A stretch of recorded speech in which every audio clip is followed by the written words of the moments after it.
powered by Riverside.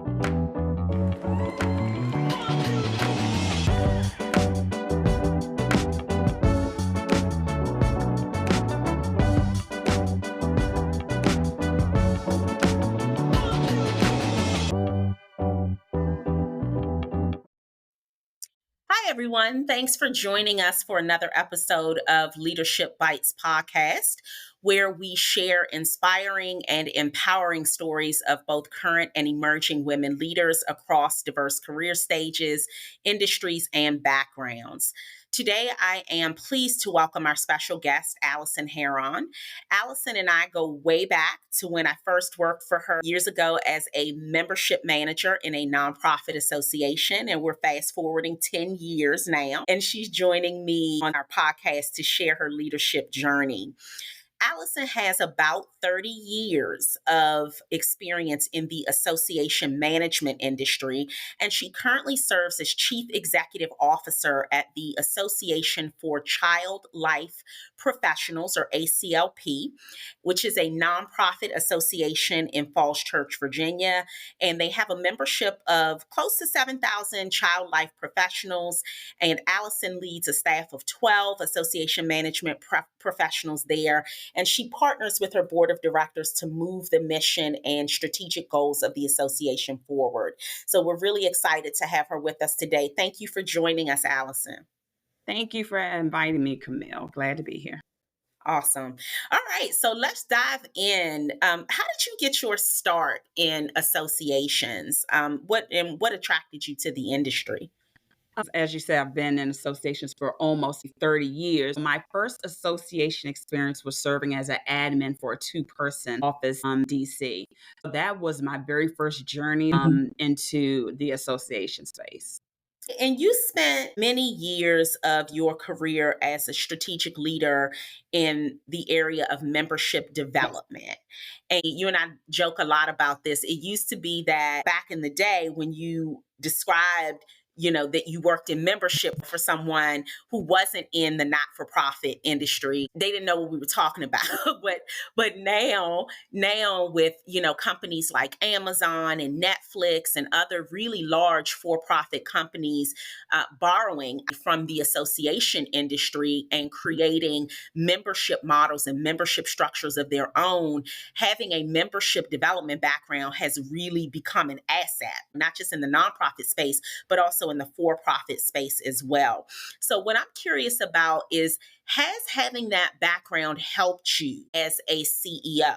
And if so, how do you think that is? Oh, absolutely. My experience in membership development, which spanned 15 years, provided me the solid foundation in understanding the needs, preferences, and behaviors of individuals of the association community, as well as understanding the vast inner workings of the organization. Because as you know, in serving in membership, we really have to have the pulse to what's going on throughout the organization to explain the value of membership and show value to the organization as a whole. Love it. Yes, how that's been invaluable to me as a CEO, because again, more understanding of key stakeholders, really doing a lot of data, working with data, of course, and membership should be the number one thing that you're driving. Understanding and being able to communicate with employees and understanding and anticipating their needs and and the expectations. So I'm able to develop sound goals, develop strategies. It helped me in membership development, really solidifying how I really got in tune and been able to tell a story with financials, with the budget. Yeah, that's powerful. Thank you for that. So folks, if you're listening and you're out there and you're curious about associations or you're working in associations, membership is a strong place to start. I'm a little bit biased because that's where I got my start. That's where I got my start to both membership and I'll say a little stint in education and meetings, but membership's a strong place to start. So, Alison, curious about whether you knew you would be a leader. Yes. Early. Okay. Young age. Oh, okay. Young So tell age. us about that. How did you know? just because I told everybody what to do. So it's a little bossy person in me. I mean, it was. So would I know that I wanted to be a CEO at the age of 7 or 8? No. But in my early 20s, as I learned more about the different roles in associations and learning more about leadership in general, did I say I want to pursue and have that? So yes, I did desire to have the corner office because I saw myself as a leader. Were there any specific things that you did Mhm. on that trajectory to prepare yourself? Oh, absolutely. Reading leadership books, having conversation with leaders who were, let's say if I'm an admin assistant, but I'm talking to a manager, a director, or VP. I sought out the opportunities to grow. Back in the day, we had the Greater Washington Society of Association Executives. And it was an opportunity for me to go to some of their courses. We used to do skill up. So any way that I can skill up myself in leadership, I took those opportunities. I sought after those opportunities to lead a project, right? To lead a team. So I sought after those type of educations as well as formal education. After 16 years, I went back and obtained my MBA. I also attained to be a certified association executive. So I Mhm. take those opportunities and seek out Mhm. opportunities to learn more. Even as a CEO now, Mm. do you still continue that learning journey? Like, do you still see it as important? Because I think sometimes there's the perception among people who are not in the C suite that once you get there, you have somehow arrived and that these people have it all together and they must know almost everything there is to know or they wouldn't Mhm. be in that space. So how do you keep yourself motivated and continue learning and on your leadership journey now? Being in the C suite, that propels me to learn more. Mhm. So even to arrive in one part in leadership roles, that propels me further to learn more because I have to learn and continue to understand the environment. So when Mhm. you're in the C suite, you really have to understand the political, environmental, societal environment, what's changing in the market, the trends that are going on within your association or for profit field, to be very honest. So I am always seeking out opportunities within and outside of associations to learn more. I love that. Okay. Awesome. So, a part of your story that I know about because we have been connected so long, but a lot of people don't know about, and you don't share it all the time, is that you are a single mom Yes. and you raised two sons who are now adults and in college, I believe themselves. Mhm. And you not only did that, but you did that while pursuing your own education and becoming a leader in organizations as well. I'd love for you to talk a little bit about what that experience was like and how you did it. My faith and my family. Those are the top two things. It's just what it was. And it was difficult, trials and tribulations all the way through because I had my first son early. Within a year, I was in associations. I went from high school and I was going to a HBCU. Probably after 6, 8 months, I just took a break. I took a break and I will say I took a summer off or so and probably should have did it directly out of high school, but you continue to keep going. And for some, and which was me, that just didn't work for me. It just didn't set well for me.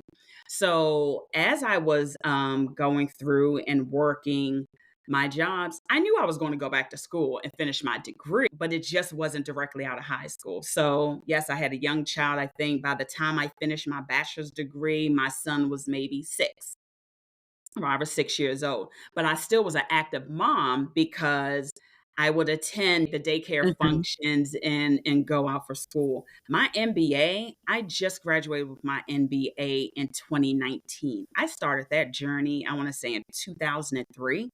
I Mhm. tried, I stopped, I tried, I got married, Mhm. and subsequently had my second son and subsequently was divorced. So here I am back being a single mom Yeah. with children who have a greater age range, an 8 year gap. So it's totally different. One is going into middle school and the other one is barely getting into elementary school. And you're trying to balance it off. So I have been very thankful very Mhm. grateful for my family, first and Mhm. foremost, Yeah. who allowed me to be able to travel when I had the first opportunity to travel with an organization, right? Yeah. So being there for that, but it is not easy, Mhm. but it's rewarding Mhm. because it helped me be resilient.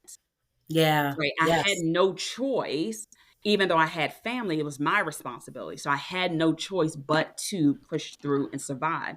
I also made conscious and was intentional on decisions of working with organizations that allowed to have a work-life balance. Mm. Right, if I was in an organization that did not have that, I would not stay. My family, my kids came before me.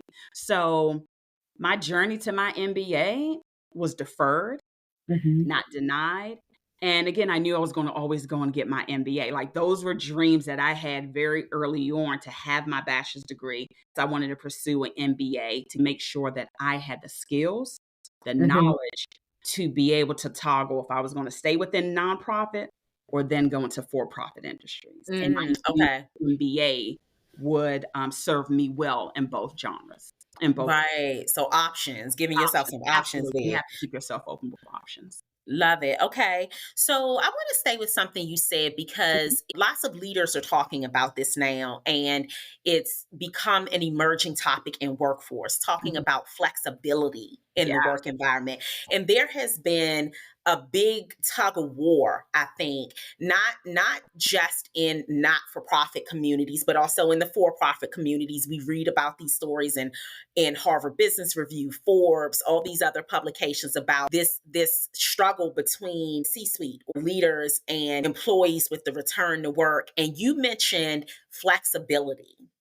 And I think that's an important thing that, listeners may want to hear the perspective of someone who's leading an association who values that. Your organization was initially, before you came on board, was not a remote only organization. Am I right about that? That's correct. Was not a fully remote only organization. Yes. And you are now.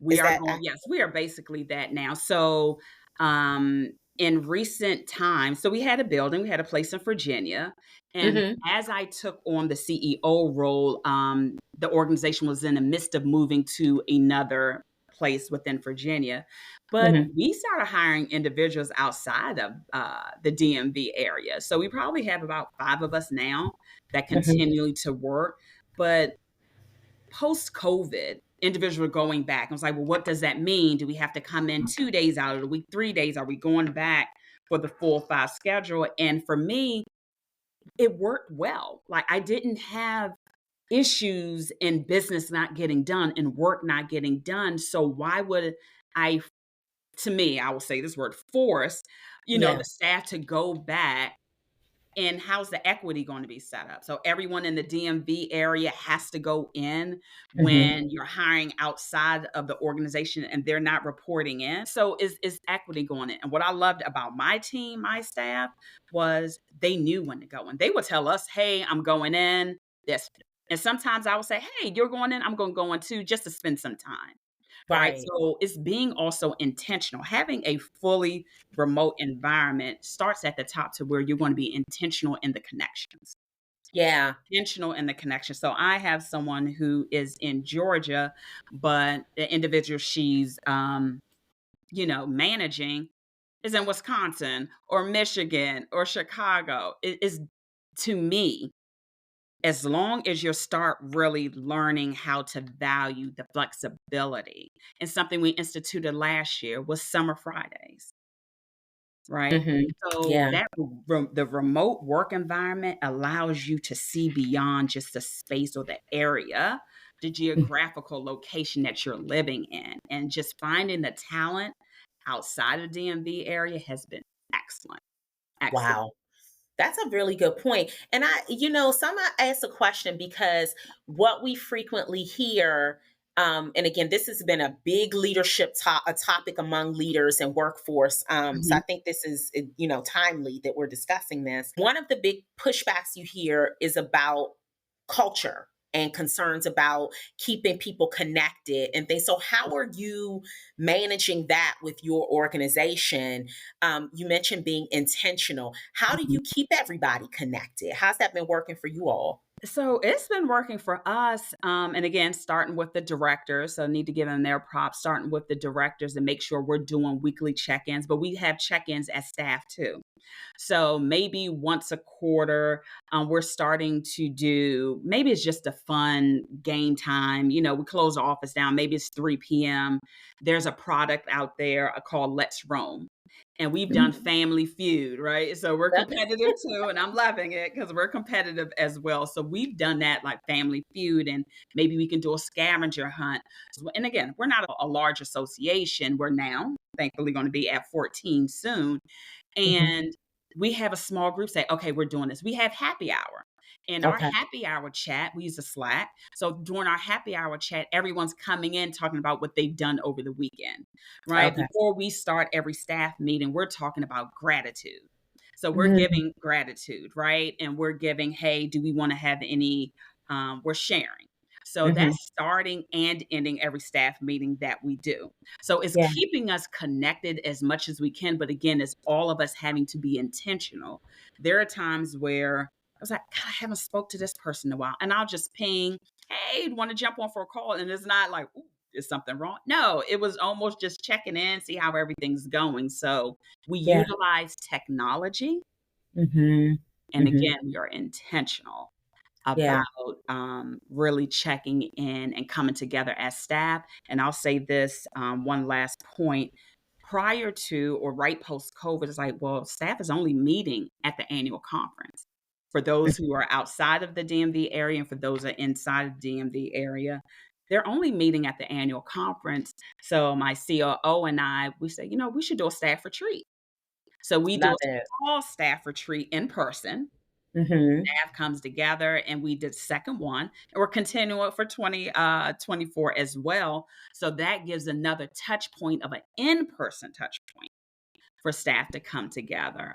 So that's how we're doing it now. Yeah, I think that's very cool. I'm just going to say, I think that's very cool because to your point earlier, hybrid works may work better for some depending on their size, their scope, their business model, or whatever.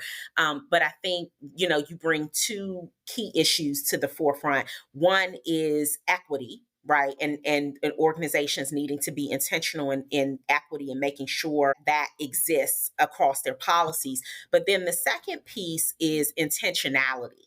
And I think that even departments, so those leaders who are listening that may run larger departments that in some cases could rival the size of small to mid-sized associations can take from that, like the things that you all are doing to stay connected and to help people get to know each other better in the environment. Because ultimately that serves you well as a leader. Like I'm sure that would you agree with that? That having Absolutely. your staff kind of build that trust among each other and feel better about working with each other makes your job easier. It makes my job easier and it makes the work, I will say, more enjoyable, right? So you're not Mhm. dreading going in to meet this person. And it's always a, hey, I need help on this. And no matter if it's a director needs to step in, a manager, another coordinator, individuals just willing to give. And that's what I love for the team, that they're just willing to do. And there's buy-in, they're giving, they're understanding where we're trying to go. Right. So it is all of the connection, the networking, having conversations, even outside of just the work area, right? Or the work time. So I'm loving to see the connection that we have going on. And again, I love what you said was for those that are managing groups that can be larger than the association staff that I have right now, you have to be intentional though. It's Yeah. just Yeah. it's you don't want to say harmonious, not saying that there's never any tension or friction or disagreements, but we also know how to resolve them. So even when we're doing hiring, that is one of our key questions, especially for leaders. Have you managed individuals in a remote workspace before? And if you have, what are the tools that you use to do so? If not, then if I choose to hire that person, that means I'm providing them with tools, space, seminars, workshops, whatever it is, in order for them to come up to speed and adjust what they're used to in managing. Yeah, that's Follow me. powerful. And so, Allison, as a leader, how do you keep your team focused on the vision and the mission of the organization with people being interspersed in different spaces? How do you keep everybody moving in the same direction? So we have a strategic plan and we operationalize and we invite individuals in. So it's not from just a top down perspective, it's Mhm, buy-in. It's the mhm. feedback that we Yeah. are getting from everyone. So we do work with our directors. We'll have 4 directors, and we're actually going through a strategic planning session coming up. And I want to say in the next 3.5, 4 weeks, we'll be going through our next 3-year cycle of the strategic plan. And when we look to operationalize the plan, we're asking questions. We're bringing leaders on. And then what you need to do, in my opinion, is explain the why. Why are we heading in this direction? What is the future vision of the board and for the organization? And how does that translate to their role specifically too? So how is this department going to help us move forward to the vision of the strategic plan? And again, as I stated before, you're asking them for buy-in. So when you're getting buy-in from individuals, they have a vested interest and they feel as that they are part of the journey as well. So it's not, oh, you're just telling them just to do this. It is, okay, I understand I'm doing this because it's going to lead to the greater good of this goal for the organization as a whole. Yeah, absolutely. So, what advice would you offer to other women Mhm. who aspire to a leadership role, but may have had a non traditional start to their journey, similar to you, where maybe they didn't go straight out of high school to a 4-year university. It Mhm. wasn't like a Mhm. straight line for them. Maybe it was a zigzag, right? Or Right. maybe they're in the midst of that now and trying to figure it out. What advice would you offer to them? A few things. Embrace your unique path. The thief of joy is comparison. Don't compare yourself. Mhm. Embrace your unique path because this is your journey, no one else's journey. This is your Yeah. journey. I would say confidence, believe in yourself, believe in your goals, and you don't have to share everything with everyone, right? Sometimes Mhm. keep your goals, your dreams, a little close to the vest, I would say, because sometimes you can share your dream and someone may not see that vision and may even a comment or two can talk you out of that dream. So I would Oh. say, Mhm. right, make sure you're knowing your path, your dream is yours, and you don't have to share everything. I would say Yeah. continuously learn and grow. Continuously learn and grow. And Harvard Business Review, books, audibles, with the technology and the internet and how we have everything now, someone's giving advice. Now, you do have to make sure it's credible advice. So let's make sure we put that caveat there, right? Right. Credible Right. advice, but it could be something as simple as going to your local community college and taking a few credit courses that way, which is less expensive. So there are different ways for you to be able to get a certificate. If you see a certificate program that is speaking to you, that you really like, I really want to take this, and you can monetarily invest in yourself. So make sure, understand that the monies that you spend to further your education, to further your own growing learning, either informal or formal, is an investment that you're making in yourself. Um, Two more things I will say: build your network. Network has been key for me and Mhm. understanding, because there are certain individuals in my network who at that time was already in the C-suite. So Mhm. I had the opportunity to learn to ask questions, understand certain things before I got there. Be resilient. Leadership is zigzag, is not always smooth sailing. Um, and do not be afraid of failure. So that's part of being resilient too. Everything is not going to go as you planned or expect, but Okay. keep pushing forward. Thank you for that. So staying with that, Yes. I'm going to stay on that same path of questioning, I should say. Name two essential skills that you think Mhm. leaders need most right now, and tell us why you think those are important. Adaptability and empathy. Ooh. And adaptability with our changing environment that you're going to have inside and outside of any organization that you're working with. You have to understand how to be resilient within that. You have to be agile, flexible. So you have to understand that things can change at a whim within, as a leader within your organization. You're thinking, hey, we had 3 year strategic plan and this is where we were going. And then you get a directive coming down. I'm sorry, you need to shift. We need you to shift this. We need to shift this priority or this objective at this time. And you have to be able to be agile and be adaptable to those changes as well. Mm. I will say empathy. Empathy, you have to understand and invest in others besides yourself. There's a lot of heightened emotions. There are feelings that are involved that may be even different from yours, but you have to really focus on listening and listening to understand, not listening to respond or give advice or answers. 'Cause sometimes individuals just want to share and get something off of their chest, not necessarily wanting advice to a certain extent. So for me, is being adaptable, which you have to be able to change, empathy, putting others before you to an extent. Mhm. Understand everyone has their own journey, the journey that they're going through. But not only that, we all have different paths of life. And however you came to this path, to this leadership role, is not what others or have been through and or aspire to go through. That's So right. right. So I may have been right out of school and then had my master's and did my PhD, and now I'm on the cover of this magazine. And I've received this award, and I received. Maybe not everybody wants that. So Mhm. understand that everyone's journey is different, and more importantly, everyone has a struggle that you know nothing about.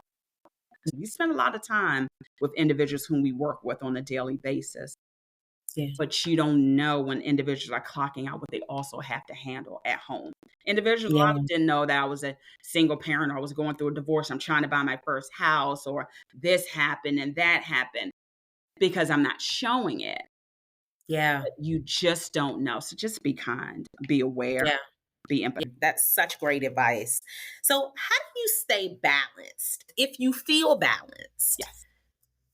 I'm balanced. Now, there Okay. are times to where I'm a little off balance. And when I say off balance is where I'm working a little bit more later than usual. Yes, I'm the CEO, but I still try to put in a work-life balance, because what I do not want is, if I'm working, answering emails 7, 8, 9 o'clock at night, that's the expectation for my staff to do so. I will Mm. say your team will look at you and emulate, especially if they're looking to ascribe to be in this C-suite role. Like, oh, I guess I have to, answer email at 8, 9 o'clock if I want to be seen as a leader. No, you do not. Mm. I always tell individuals, and this was an advice someone gave to me, which was, if you start something, then you're building expectation that you're always going to do it. So the advice was, I was answering emails as a director at 10 p.m. And my CEO at the time said, hey, I want you to be mindful. If you continue to do that, that will be the expectation, that anytime somebody sends you an email that you're going to respond. And I would tell individuals, stop doing that. Yeah. So my work-life balance, I love to travel. I'm always gonna, as God has had me here, I am traveling. I'm going somewhere I different, love it. somewhere new. It can, hey, I want to visit the Rocky Mountains, right? I want to Uh-huh. go somewhere, but that Yeah. is my work-life balance. I have JOMO. So you know FOMO, FOMO, which is the fear of missing out. I am the complete opposite. I have the Mhm. joy of missing out. I am Mm. okay missing Mhm. out on things. But Mhm. my work life balance is, I'm in a good place. And I really Mhm. do preach that with my staff to make sure they're in a good place too. Yeah. Sometimes I've told my leaders, sometimes you have to protect people from themselves. Yeah. which means they're no, they want to get it done and they're doing this, but you can see where they're going to hit a wall. Even my Mhm. staff know as well as I do. I can tell when I'm getting ready to hit the wall, but I am know that I'm pushing myself for a specific goal, task, objective. And once that part's done, then I recalibrate. One last Yes. thing I will say for my work-life balance is um, I put myself first. There was some occurrences around pandemic time that I didn't think that I was ill. I didn't think anything was wrong until I started going to doctor's appointments, realizing my blood pressure was very high. Never had that issue Mhm. ever before. But within a certain period of time, I started focusing on me, my health journey, my wellness journey. And that has been instrumental as well. I strength train 4 times out of the week. So, and Mhm. I love to walk. So I strength train 4 times out of the week. And don't get me wrong, there are times where I have fallen off and Mhm. missed. I only did it twice a week, or I'm not really in, working with my trainer, but I snap out of that sooner than later.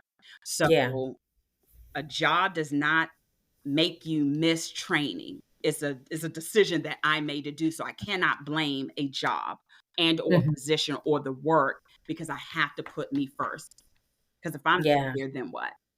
Right? Yeah. Family, not even considering the work that we're doing. I'm talking about if I'm not here or I'm not well, how is that then going to translate to the needs of my family overall? Yeah, that's a powerful thing to say, and I think it's going to be helpful for our listeners to hear because it's a powerful thing for leaders to say. And I have worked for you before, as I alluded to for the audience at the outset of the podcast, and I can attest to that. I think one of the things that I have admired most about you as a leader is one that you do function very intentionally in the space of kind of protecting people from their self. Like, you know, that I can be very type A about my works in my day job and work long hours and things like that. And some of the best leaders that I have worked for, yourself included, have Mhm. have at times pulled me up and said, Camille, love the commitment, but this is too much. You know what I mean? Like, Yes, you need too to much. pull back. And so I create those boundaries, center myself and give myself some balance. But when I didn't have that, it was leaders caring about the work, but caring about the person more than the work, I think was super important. And I think that's a mark of a good leader. And I know that is true for a fact that is how you operate and move as a leader. And I think it's quite admirable. And it's rare, unfortunately. Thank you, and that is So unfortunate as well yeah, because we, yeah. to grow up with the saying, "Well, what happens if you get hit by a big red bus for the organization?" Mhm. Like, seriously, like, what happens? What is gonna happen to the organization? The organization is not gonna crumble and fall, That's right? true. You're broken in pieces or you're not here, but the organization, it continues. Yeah, So the yeah. goal is for you to be here in a Yes. right? In a space of wellness and health. That's the goal. Yes. Absolutely. Absolutely. Love that. So, on that same vein, working with ACLP is your first CEO role, not your first leadership role, but your first CEO role. What has it been like as a first time CEO? Are there things that you wish you had known before you stepped into that role? And if so, tell us a little bit about that. Um, first, yes, my first CEO role started in 2021 in July, so I'm going on 3 years now. And ACLP organization is sound, strong, and grateful. And I will say, I did ask, and I was like, one of my questions was, okay, things sounds great, but what are the pitfalls that I'll be walking into? Right. That was asked and it was shared. But there are also certain things that they as a board does not know about which is going on. So one thing about a CEO, you're thinking you're going in, you're solving problems and you're meeting with this person, you're going to have time. You have to realize how much of the emotions that you will deal with. You're going to have to realize there is resistance to change. There is a lot of explaining of why decisions are made. I've used this analogy, which is many want to see how the sausage is being made, more than enjoying the sausage that's being cooked or prepared that's on the plate. They actually want to see the behind the scenes. So it can feel as a tug of war Yeah. at time within leadership. It is some learning. You have to learn the organization. It's a steep curve in learning the organization, but learning the historical perspectives of the organizations and why some decisions were being made at that time.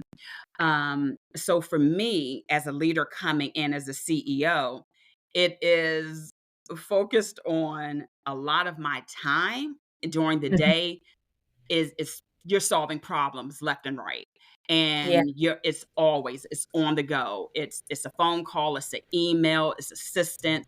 So please understand your brain and your mind will be taxed. I know mine can be severely at Mhm. the end of the day of always having the answers. And they're looking to you as a leader to have those answers. Right. Okay. So Mhm. it is going in is one thing when you're just servicing one group, one department, and it's focused on just that. But it can be something on social media. It can be an upset member. It can be a board member who's wanting things. It could be the different committees that you yourself have to service on within a governance role. There's the bylaws need to be updated, right? So there's so much within the CEO role that I kind of knew about, but you don't know what you don't know until you actually experience Yeah. things for yourself. Mhm. So yeah, I knew a lot of surface things and some deep things, which I'm very thankful for the board and the search committee when I came on in 2021. I am grateful for the staff that was on board say, "Hey, you know what? I don't know, but I'm willing to help you find it." So Mhm. I have been very blessed to have a Mhm. first CEO role that while we have challenges, I can also see how we're transitioning and becoming Yeah. better, even from the operational side, but as Mhm. well as the governance side too. So stay with that, Allison. What are some of the wins that you are most proud of Mhm. so far? Because I know you've got a way to go, and you're going to be a CEO probably for a very long time. I hope so. What are some of the goals that you are most proud of right now? So one of the major goals, and it's not an organizational goal more than it is a internal goal, is the Mhm. strength of our staff.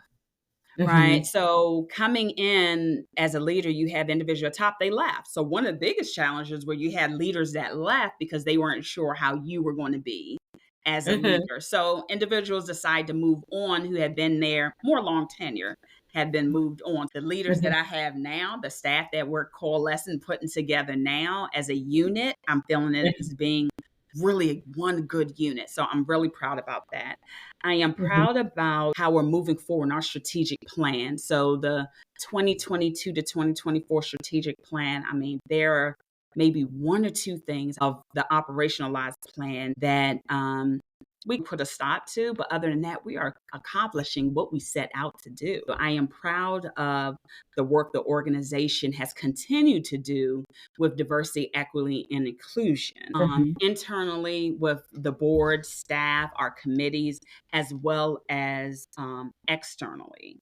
Last year, we put on our first a DE&I program, which is a workshop looking at intersectionality. So that Okay. was from our subject matter experts within the field of child life.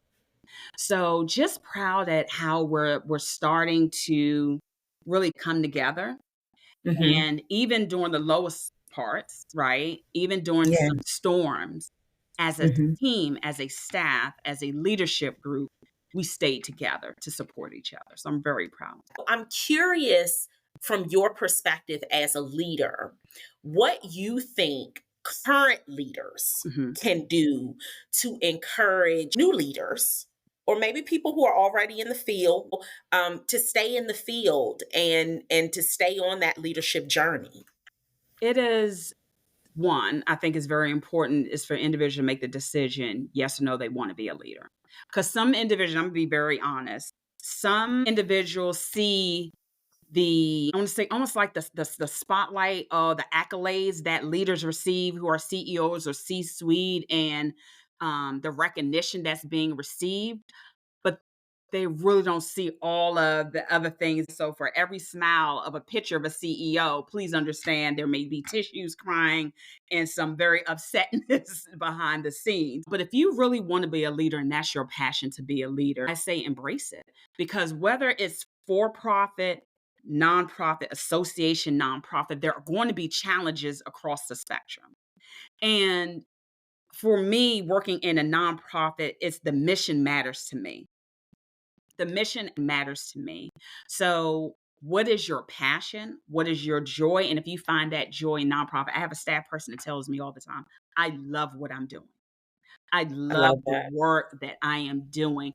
I don't want to be you. I don't want to be a CEO because I see everything that you have to do and deal with. However, I love the work that I am doing right now. So it Mhm, is finding that joy and passion in it. mhm. And tough times don't last always, Yeah, right? yeah. So it is really more focused on self.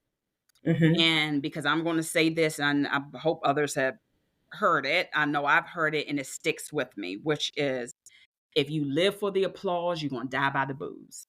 So if you're mm, living for the recognition, the praise, the that a go girl, that a go boy, yes, you've done great. And then you have somebody to give you that critique and the mm, feedback that you're really not thinking, number one, you may or may not deserve. Not mhm. everybody's going to like you. So there Yeah, are certain things I think we as leaders have to, and for those who want to be a leader, to have real conversations with other leaders, mhm. because everything is just not sunshine and roses, right? Yeah, There yeah, are weeds, there are thorns, right? But do you want to embrace that? And it's still worth it for me. yeah, Regardless of all of the peaks and the valleys and really the low valley moments, it's still worth it for me though, because this is something what I aspire to be. So I'm yeah. not gonna let one person, one decision, one failure stop me. I'm just gonna Mhm. persevere. Yeah. So do you think that current leaders have a role to play Yes. though in helping people want to stay in this industry? Yeah, I think for current leaders though is really showing the why. Look at the different associations we have out there and how they are being effective, how they are serving the public. Yeah. So, as you stated before, people say, you work for an association. What is an association? And I will always have to say, oh, AAA. Mhm. And then you know how you receive this membership card, right? I had to bring it down to where the public, more general, will be seen, right? Yeah. More general for individuals to understand what we're talking about when it comes to association. ASAE has done a great job over the years when you had the power of A, which is the power of Mhm. associations and the opportunity for us association professionals, not just Mhm. leader, but professionals to go on the Hill to meet with Mhm. legislative individuals in March. So as a leader, yes, if you have individuals who are thinking about leaving the industry as a whole, I would say talk to them and see, is it the work or Mhm. is it something else? For it's not the work, because we at times we really love the work that we're doing, but there are some other factors that individuals saying, I just can't do this anymore. And to be honest, is it the leader, right? Mhm. Or is it the work? Because a lot of Right. time individuals are leaving the leader, they're not leaving the work, That's powerful. Yeah. right? Yeah. I mean, that's Yeah, and it's individuals true. are leaving Yeah. how they're being treated. Yeah. They're leaving how they're being treated, because if you're not treating someone well, and they're expressing that things are not going well, you see a change in a person's demeanor or attitude or their work product, how are you checking in with that person? Because those are the individuals I can say is like, you know what, I don't want to deal with associations anymore, they're a bother, more than Mhm. is it the leader in the organization that they've been tied to, that they've worked, and that's their experience. I agree. And I do want to say, too, what we're seeing is more studies coming out that associations are a part of the conversation, but it's also the larger nonprofit industry in general. So, the charitable organizations, the fundraising engines, and the sector of nonprofits is having a real talent management issue, not just with getting new people in to the Yes. organizations and filling the pipeline, but some of it is retention. So it's across the spectrum. I'm always curious as a current leader what you think about what's happening in the industry and what advice you might have to bring people along. So thank you for sharing your thoughts on that. I think we're getting to the top of our hour. So the last question I want to ask you is about what advice you would offer to professionals who are struggling to find joy in their career across any industry. Good question. That's a good question. I guess one of the things is make sure you find joy in yourself first, right? I will say for me, a lot starts with me. A lot starts with home. I can't expect the job to give me joy if I'm not really having that joy outside of myself. If you're not finding joy in the work you do, but what's missing then? It's hard to say how someone else is to find joy, in my opinion, or to tell someone to find joy. It's more than what would you want to do, right? What Mm, makes your eyes light up? Don't sit in fear or talk yourself out of it. mhm, What else would give you joy? There are so mhm. many different things and possibilities, especially with the use of technology. Look at the wonderful job that you're doing with Oh, your thank podcast. What else brings you joy? So probably not the answer that you're looking for, but it's hard for me to define joy for someone else. But I will always ask individuals to think a little more about what would bring them joy, and then Yeah. what is your strategy to get there? Yeah. What's your And I'll say goal? when I ask these questions, I'm not leading toward a specific end. I want to hear what your thoughts are, and that's your answer. And I think you're right. Everything does start with us as the individual. I think in society in general, I would agree with you that a lot of people are looking at external forces to help them find fulfillment and joy, but you really have to do that inner work Correct. first to figure out what drives you, what motivates you, what is going to help you move along your path, and then you align yourself with external opportunities that support those things. I love this conversation. I do think that's a perfect place for us to talk a little bit about what you have coming up for the year. What are some of the things that you are looking forward to within the next 6 to 12 months? Is there anything that you have emerging that our listeners should know about? So we have our annual conference that's coming up in Okay. May 23rd, 26th in San Antonio, Texas, for the Okay. Association of Child Life Professionals. I would love to shout out the other organization. I now serve in a dual CEO role with the Child Life Certification Commission, and that's the Okay. certifying body of the organization. So within the next 6 to 12 months, as well as serving for ACLP CEO, I'm going to be working in really solidifying that structure, right? A Okay. solid foundation for that structure and what that means to be two separate organizations and really communicating that. So that's big on the professional front. Yes. And it's very big on the professional front.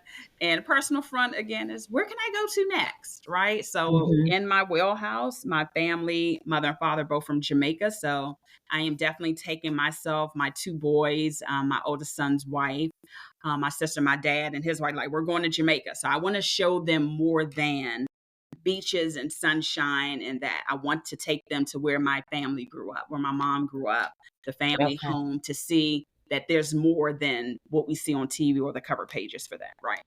So Yeah. that is big. Possibly doing a trip to Panama, and then I'm hoping by the end of the year to do maybe to Japan. I don't know. Okay. Okay. Excited. That's a lot. Mhm. Yes. That's a lot of stuff. So thank you for sharing. So Thank you. Allison, if people want to connect or stay in touch and kind of watch you along your journey or connect with you on your journey, what's the best way to do that? The best way to do that is through LinkedIn. So Okay. that would be the best way to do that. If there are any questions you want to reach out to me, you can always email me at Heron, Heron, at childlife. All right. All right, folks. Well, you heard it here first. If you want to connect with Allison, you can connect with her on LinkedIn. The spelling of her last name, in case you missed it, is Heron. And obviously, you could go to her organization's website as well, childlife.org. and connect with her there. You'll find her contact information on that site as the CEO as well. So, congratulations on everything that you Thank have you. going on, Alison, and your accomplishments so far. And I am excited to see what the future holds for you and for your organizations. And thank you so much for taking time to join us today.